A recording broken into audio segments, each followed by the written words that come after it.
28 ноябр асосгузори сулҳу ваҳдати миллии пешвои миллат президенти ҷумҳурии Тоҷикистон муҳтарам Эмомалӣ Раҳмон ҷиҳати иштирок дар вохӯрии дуюми машваратии сарони давлатҳои Осиёи Марказӣ аз шаҳри Бишкеки ҷумҳурии Қирғизистон ба шаҳри Тошканти ҷумҳурии Узбекистон сафар карданд.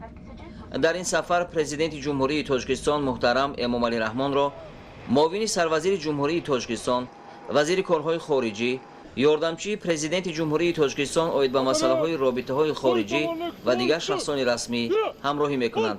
дар фурудгоҳи байналмилалии Тошкент ба номи Ислом Каримов сарвари давлат муҳтарам Эмомалӣ Раҳмонро сарвазири ҷумҳурии Узбекистон Абдулло Орипов ва дигар шахсони расмӣ истиқбол гирифтанд.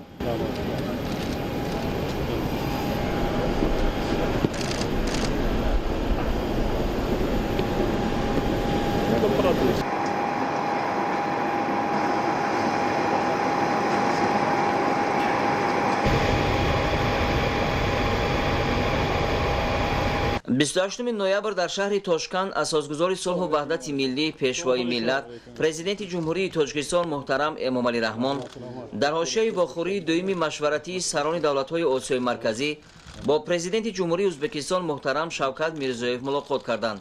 ҷонибҳо вазъ ва дурнамои равобити ҳамкориро дар соҳаҳои барои ҳарду ҷониб судманди тиҷорату иқтисод, нақлиёт, фарҳангию гуманитарӣ ва маориф баррасӣ намуданд. аз сатҳи рушди ҳамкорӣ дар соҳаҳои нақлиёту коммуникатсия ва робитаҳои байниминтақавӣ ба хусус миёни пойтахтҳои ду кишвар изҳори қаноатмандӣ карда шуд.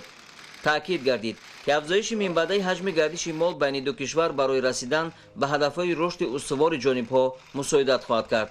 дар ин зимн татбиқи лоиҳаҳои муштарак дар самти сармоягузорӣ ва саноати истеҳсолӣ низ муҳим арзёбӣ гардид. дар охири мулоқот президенти мамлакат муҳтарам Эмомалӣ Раҳмон аз президенти ҷумҳурии Узбекистон муҳтарам Шавкат Мирзоев даъват ба амал оварданд ки дар вақти барояшон муносиб бо сафари расмӣ ба Тоҷикистон ташриф оранд. даъват бо хушнудӣ пазируфта шуд.